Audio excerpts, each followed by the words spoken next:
Hello दोस्तों, कैसे हैं सब।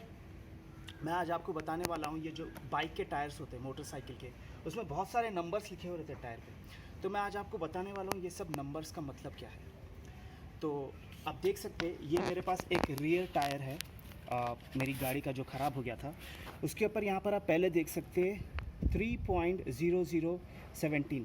और ये जो टायर है ये ट्यूब टायर है। ट्यूबलेस टायर का जो नॉमेनक्लेचर होता है वो अलग होता है, ये ट्यूब टायर है। मैं आपको बताने वाला हूँ इसका मतलब क्या है। और हमको इन सब सारी चीज़ों को समझने के लिए शायद एक टेप की भी ज़रूरत पड़ सकती है। तो मैं आपको अब समझाऊंगा कि इसका मतलब क्या है। ये जो पहला नंबर है 3.00, इसका मतलब है 3 इंचेस। 3 इंचेस होता है इस टायर के विड्थ का साइज़। आप अगर तकरीबन आप देख सकते हैं कि ये जो विड्थ है टायर वो 3 इंच का है, आप देख सकते हैं। और थोड़ा आपको ज़्यादा ही बता रहा है वो इसलिए क्योंकि जो टायर होता है ना उसका थोड़ा कर्वेचर होता है। आप अंदर की तरफ देखेंगे तो ये जो टायर है ये बाहर की तरफ थोड़ा निकला हुआ है, अंदर की तरफ थोड़ा इसका विड्थ कम होता है। तो ये जो 3 इंचेस है ये पूरे टायर के विड्थ का नॉमिनल साइज़ है, वो एग्जैक्ट साइज़ नहीं है, नॉमिनल साइज़ है। तो इसका मतलब ये है। और दूसरा जो है 17 ये भी इंचेस में है। इसका मतलब है इस टायर के रिम का डायमीटर, ये टायर का इनर डायमीटर है और ये टायर का आउटर डायमीटर है। तो ये जो 17 है वो टायर का इनर डायमीटर है, जिसको हम रिम डायमीटर भी कहते हैं। देखिए तकरीबन ये 17 इंचेस का है, आप देख सकते हैं। Okay, 17 inches. ये जो इनर पोर्शन है टायर का वो गाड़ी की रिम में फिट बैठता है, इसलिए हम इसको रिम डायमीटर भी कहते हैं। और नेक्स्ट जो इन्फॉर्मेशन है वो आपको यहाँ पर दिखेगा 50p। ये जो 50 है इसको हम कहते हैं लोड इंडेक्स, और जो P है इसको हम कहते हैं स्पीड रेटिंग। तो 50 ये जो नंबर है ये एक स्टैंडर्ड नंबर है, जिससे हम ये मालूम कर सकते हैं कि इस टायर का मैक्सिमम लोड कैरिंग कैपेसिटी कितना है। एक स्टैंडर्ड चार्ट है जिसके अंदर आप देख सकते हैं कि जो 50 है दैट करस्पॉन्ड्स टू 190 किलोग्राम्स। तो इस टायर का मैक्सिमम लोड कैरिंग कैपेसिटी है 190 किलोग्राम्स, 190 किलो। और ये जो P है ये है इसका स्पीड रेटिंग, इसका भी एक चार्ट है। आप इस चार्ट में देख सकते हैं कि P is corresponding to 150 kilometres per hour, 150 kilometre प्रति घंटा इसका स्पीड रेटिंग है। तो इस टायर का maximum speed at maximum load है 150 किलोमीटर प्रति घंटा। उसके बाद नेक्स्ट इन्फॉर्मेशन आप यहाँ पर देख सकते हैं 6PR। इसका क्या मतलब है? इसका मतलब है 6 प्लाई रेटिंग। जो टायर मैन्युफैक्चर होते हैं वो अलग अलग लेयर से इस टायर को मैन्युफैक्चर करते हैं। तो ये जो टायर है वो 6 लेयर्स ऑफ रबर से बना हुआ है। तो इसका मतलब ये है यूजुअली नॉर्मली जो पीछे का टायर होता है, ये पीछे का टायर है वो 6 लेयर्स का होता है, और सामने का जो टायर है वो नॉर्मली आपका 4PR का होता है। 4 लेयर से वो सामने के टायर बनते हैं, क्योंकि पीछे के टायर पे लोड ज़्यादा होता है, इसलिए इसका जो प्लाई रेटिंग है वो ज़्यादा होता है। और दोस्तों ये जो 50p है ना, इसका जो इन्फॉर्मेशन है ना आपको बगैर चार्ट के भी मिल जाएगा। ये जो इन्फॉर्मेशन है आपको सेम टायर में आपको दूसरी जगह मिल जाएगा। जैसा कि हमने पहले देखा था चार्ट के हिसाब से 50 जो नंबर है दैट करस्पॉन्ड्स टू 190 किलोग्राम्स। आप यहाँ पर देख सकते हैं टायर पे इसका जो मैक्सिमम लोड लिखा हुआ है 190 किलोग्राम्स। और जो ये P है इसका speed rating that corresponds to 150 kilometres per hour. और टायर पे सेम वही चीज़ यहाँ पर देख सकते हैं, maximum speed 150 kilometres per hour. दोस्तों जब हम ट्यूब टायर की बात करते हैं तो इसके अंदर ऑब्वियसली एक ट्यूब होता है। तो कभी कभार आपका ट्यूब ख़राब हो जाता है, कभी आपकी गाड़ी पंक्चर हो गई और आप वही फ्लैट टायर से अगर आप ट्रैवल कर रहे हैं अपने आप को बिठाकर, तो आपके ट्यूब के ख़राब होने के चांसेस ज़्यादा होते हैं। और तकरीबन देखा जाता है कि 3-4 साल में आपकी गाड़ी का अंदर का जो ट्यूब है वो ख़राब हो जाता है, अगर वो ब्रांडेड क्वालिटी का नहीं है। ये जो गाड़ी का टायर स्पेसिफिकेशन है ना, ये जानना हमको ज़रूरी है ताकि हमको मालूम हो कि हम किस साइज़ का ट्यूब हम अपने टायर के अंदर डाल सकें। अगर ये 3.00 और 17 इंचेस का टायर है तो इसके अंदर इसी साइज़ का आपको ट्यूब डालना होता है।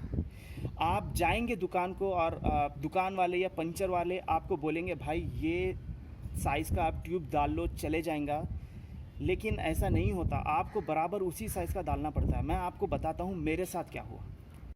दोस्तों देखिए, ये अपना टायर है और एक बार क्या हुआ था, इमरजेंसी में मेरे को रास्ते में इमरजेंसी में ट्यूब डलाना पड़ा। तो जो पंचर वाला था वो मेरे को बोला कि आप 18 साइज़ का ट्यूब डाल लीजिए। ये 18 इंच के साइज़ का ट्यूब है, आप यहाँ पर देख सकते हैं 3.0018, ये 18 इंच इसका रिम डायमीटर का है। और आप देख सकते हैं साइज़ कंपैरिजन में ये थोड़ा इस टायर से इसका जो आउटर डायमीटर है वो थोड़ा ज़्यादा है। तो उससे होता क्या है मैं आपको बताता हूँ।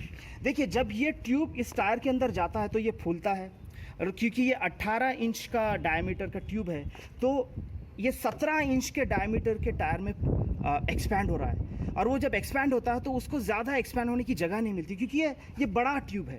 तो उसकी वजह से क्या होता है कि ये जो ये टायर के जो वॉल्स होते हैं ना, ये उसके ऊपर एक्सपैंड होते होते वापस उसी के ऊपर रिएक्शन पड़ता है। अब देखिए, जैसा कि ये ट्यूब है और ये मेरा टायर है, और ये जब एक्सपैंड हो रहा है, ये एक्सपैंड हो रहा है तो वापस इसी के ऊपर प्रेशर होता है, वापस इसी के ऊपर प्रेशर गिरता है। तो इसकी वजह से आपके ट्यूब पर अननेसेसरी प्रेशर पड़ेगा, अननेसेसरी उसके ऊपर रिएक्शन पड़ेगा।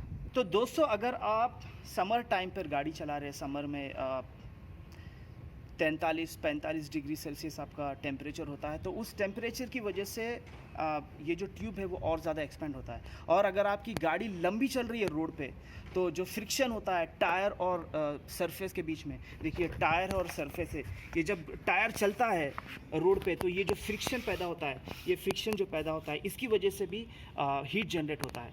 तो एक तो गर्मी की जो धूप की गर्मी है समर में, उसका टेम्परेचर और ये फ्रिक्शन का टेम्परेचर, ये दो टेम्परेचर मिलाकर जो है ना आपकी जो ट्यूब में वो और ज़्यादा एक्सपेंशन क्रिएट करती है। तो उसकी वजह से इसके ऊपर फिर से अननेसेसरी प्रेशर पड़ता है।